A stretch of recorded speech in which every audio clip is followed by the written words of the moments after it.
134,000 ang wala ng trabaho ngayon dito sa New Zealand, guys. So napakarami na, napakatindi na talaga ng recession sa ngayon dito. Ang puso ko'y nagdurugo at parang sumisikip ang dibdib ko. So hindi lang yun, dahil meron pa ring expected na madadagdagan ng mawalan trabaho. Hindi lang natin alam kung kailan, pero meron pang ine-expect talaga na 26,000 ulit na mawawalan ng trabaho. So kung talagang iisipin, napakahirap na talaga yung paghanap ng trabaho dito sa ngayon dito sa New Zealand. Kasi talagang ang dami na pinapauwi, guys. Ang dami nang talagang pinapauwi sa Pilipinas. Hindi lang sa Pilipinas, iba-ibang bansa, iba-ibang lahi. Talagang sobrang higpit na ngayon dito sa sa construction industry. So ito medyo padilim na. So namasyal muna kami ni Brian dito. Yan, kasama ko siya, andun siya. Habang inaantay namin yung mga kasama namin, kasi 6 pa silang lalabas.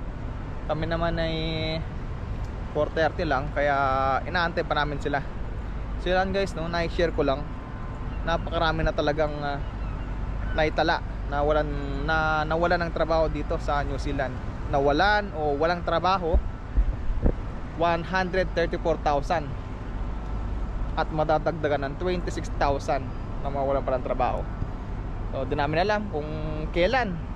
Baka hindi rin namin sigurado, baka susunod na araw, susunod na linggo, susunod na buwan magiging kasama rin kami sa mga walang trabaho. So sana, wag sana kayong mapabilang sa mga nawawalan ng trabaho, kasi talagang napakahirap ng mawalan ng trabaho, guys.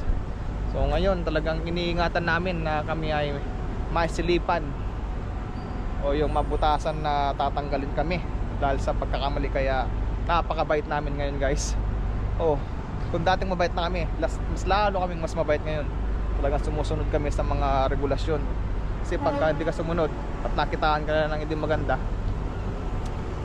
pangit, masama ang pwedeng kalalabasan nun, guys. So sa mga kasamaan ko dito sa New Zealand, lalong dito sa Auckland, mga kasamaan ko, maging mabait tayo, guys. Kasi dapat pakalagaan natin yung kung ano may mga trabaho natin ngayon. Kahit na hindi naangkop sa trabaho natin, pagtsagaan natin kasi pauwi tayo sa Pilipinas, so mawalan tayo ng trabaho.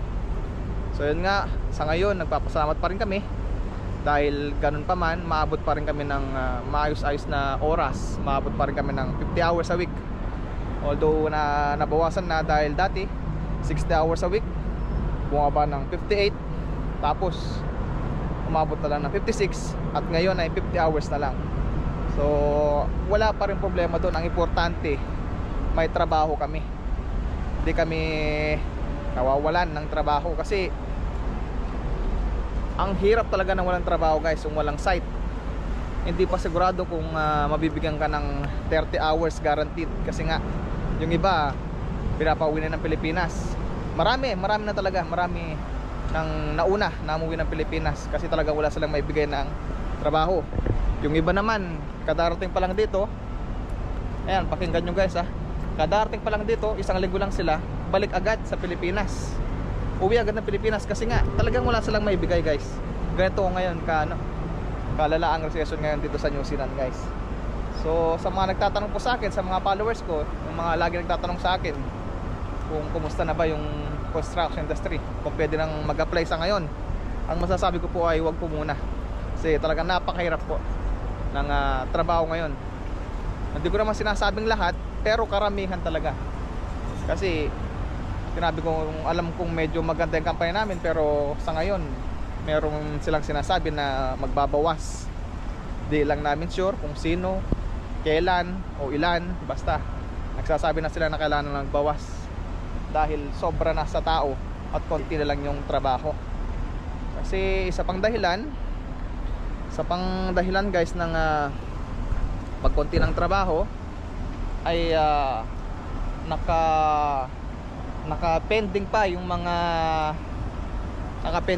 mga project ng gobyerno, hindi pa naaprubahan. So yung dapat na naaprubahan na at yung mga paparating sana dito ng mga workers ay na-delay yung pagtrabaho nila kasi hindi pa naaprubahan ng gobyerno. Ibig sabihin nun, walang tatrabahuin. Yun ang ano guys, lalong-lalo na yung mga umutang na ng pera kasi nga napamedical na, lahat na, tapos lilipad na lang dito, magkakaberya pa. Meron ngang ibang ating kasamahan balita lang namin, no, dahil hindi naman namin talagang nakausap, pero ang nabalitaan namin, hindi na sila umabot dito sa New Zealand, hanggang sa China lang sila. Na-hold na po sila doon sa China. Kung mapapanood nila ito, mga kasama namin na yun nga yung hindi sila umabot dito sa New Zealand hanggang sa China nila. Comment kayo lang dito kung mapanood nyo ito, kung ano talaga nangyari sa inyo, kung bakit talagang hindi na kayo nakarating dito sa sa New Zealand. Ano talagang pinakadahilan, bakit ganun? Kasi may visa naman, tapos na-hold pa. Yan lang guys. So ayun, si Brian, pantay-antay muna kami. Mga 1 oras pa guys, paglilibot, pag-aantay hanggang maabot ng oras ng alas 6.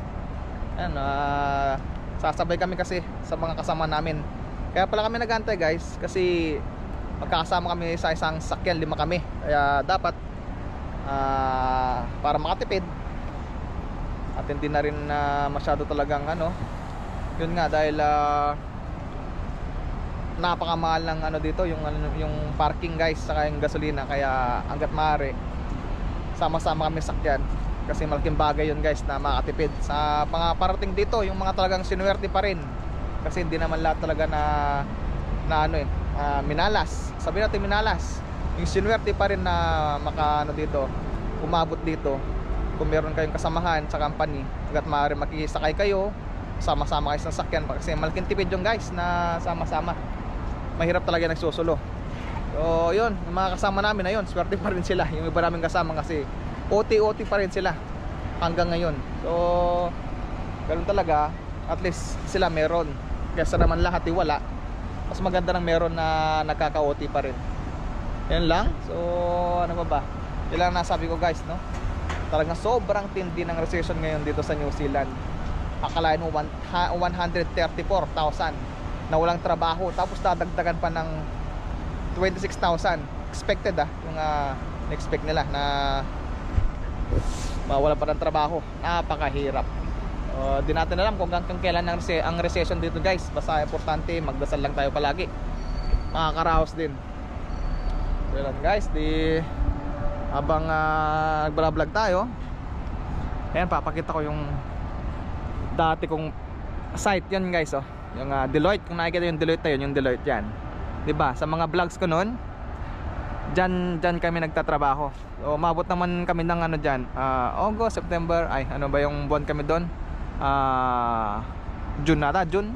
Halos 5 months lang kami dyan. 5 months ako nagtrabaho. Tapos nalipat kami doon sa, yun nga, yung site namin ngayon, NZICC. So mag-isang taon na kami doon. Ewan kung kailan kayo malilipat, pero ang sabi magbabawas na daw dahil patapos na rin ang site. Sana kahit matanggal kami doon guys, sana magkaroon agad kami ng site, kasi talagang napakahirap na walang site. Yun lang guys, maraming salamat sa inyong panood. Huwag niyo sanang kalimutang mag-like tsaka pa-subscribe na rin sa mga bago lang sa aking YouTube channel. Ayan, thank you very much, at kita-kita po tayo ulit sa susunod na video. Thank you and bye bye.